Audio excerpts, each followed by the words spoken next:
এখানে তৃতীয় শক্তির ইন্ধন আছে, এটা আছে, ওটা আছে।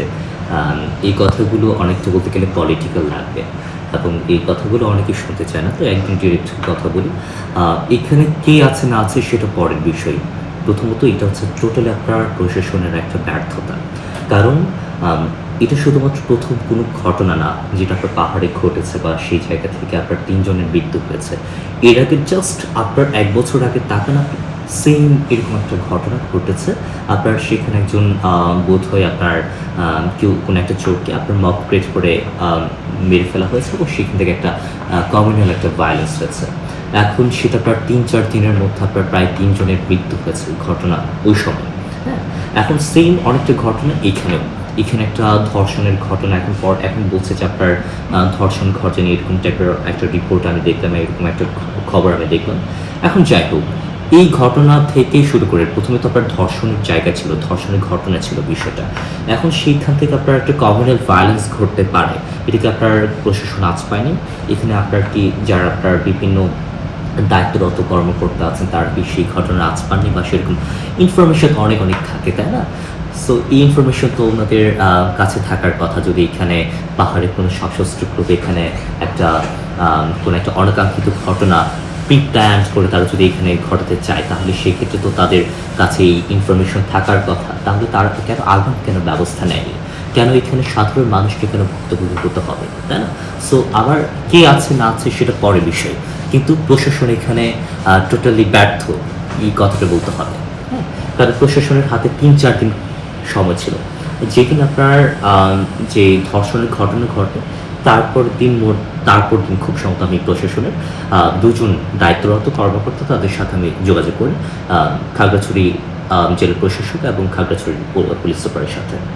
তাদেরকে আমি অনুরোধ করি যে আগের ঘটনা অনেক ঘটেছে এরকম, যাতে এই ঘটনার আপনারা জনগণকে শান্ত রাখার জন্য আপনারা কিছু দিক নির্দেশনা দিন, তাদেরকে আশ্বস্ত করেন, তাদেরকে আপনারা থামান, তাদেরকে আপনারা শান্ত করেন, কিন্তু কোনোভাবে এটাকে একটা কমিউনাল ভায়োলেন্সের দিকে নিয়েন না। আলটিমেটলি এখানে সাফার করবে সাধারণ মানুষটা। সো আর এই বিষয়টা টোটালি একটু বলি যে আমাদের শুধুমাত্র পার্বত্য চট্টগ্রাম না, এটা পুরো বাংলাদেশের একটা চিত্র যে আপনার প্রশাসনের সাথে আসলে জনগণ নিজেকে রিলেট করতে পারে না, জনগণ নিজেকে আসলে সেভাবে ওন করতে পারে না প্রশাসনকে, এবং জনগণ এবং প্রশাসন দুজন একে অপরকে ভাবে চেয়ারে টেবিলের এপার ওপার। বুঝতে পারছেন এখানে দূরত্ব কোথায়? সো প্রশাসনের এই ব্যর্থতার জায়গাটা আমি বেশি ফোকাস করবো এই ক্ষেত্রে। দেখুন, সেনাবাহিনী থাকা না থাকা এই কথায় আমি একদম ডিরেক্ট আমি যাব না, কারণ আমার অবস্থান খুবই ক্ষুদ্র। সেই জায়গা থেকে এত বড় বিষয় নিয়ে কথা বলাটা আমার খুব বেশি শোভা পায় না। কিন্তু আমি দেখেছি যে পাহাড় তো খুব সেন্সিটিভ একটা এরিয়া এবং সেখানে আপনার বিভিন্ন বৈচিত্র্যের বিভিন্ন জাতিগোষ্ঠীর মানুষ সেখানে বাস করে। এখন একটু আগে যে কথাটা বললাম যে প্রশাসনের সাথে আপনার সাধারণ জনগণ আপনাকে রিলেট করতে পারে না। এখন ওখানকার সেনাবাহিনীর কর্মরত যারা থাকেন, সেটা সৈনিক পদমর্যাদা থেকে শুরু করে একদম ঊর্ধ্বতন যারা, তাদেরকেও আসলে ওখানকার জনগণ কতটা আপনার কাছ থেকে নিজেকে খুব মানে ক্লোজলি নিতে পারছে সেটার একটা বিষয় আছে।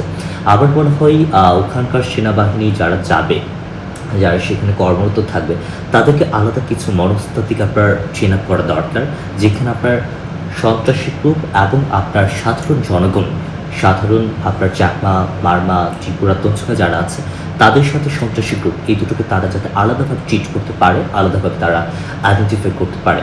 কারণ আমরা দেখেছি যদি আমরা সন্ত্রাসী গ্রুপের যে সন্দেহের বশে যদি আমরা সাধারণ জনগণকে যদি আমরা প্রশ্নবিদ্ধ করি, তাদেরকে যদি সন্দেহভাজন করে যদি তাদেরকে বারবার আমরা তাদেরকে কী বলবো হয়রানি করি, তাহলে সেক্ষেত্রে সাধারণ জনগণের কিন্তু অনাস্থা তৈরি হবে।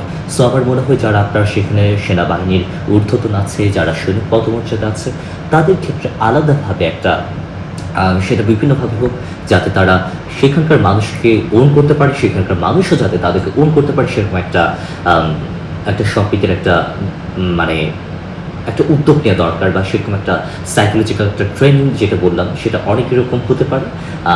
আমি এটা জাস্ট একদম ভেবে বলিনি, জাস্ট বললাম আর কি যে এরকম কিছুটা হতে পারে, কিন্তু আলটিমেটলি যাতে জনগণ বা সেখানকার মানুষজন যাতে সেনাবাহিনীকে আপনার ওন করতে পারে সেরকম একটা পরিস্থিতি তৈরি করতে হবে।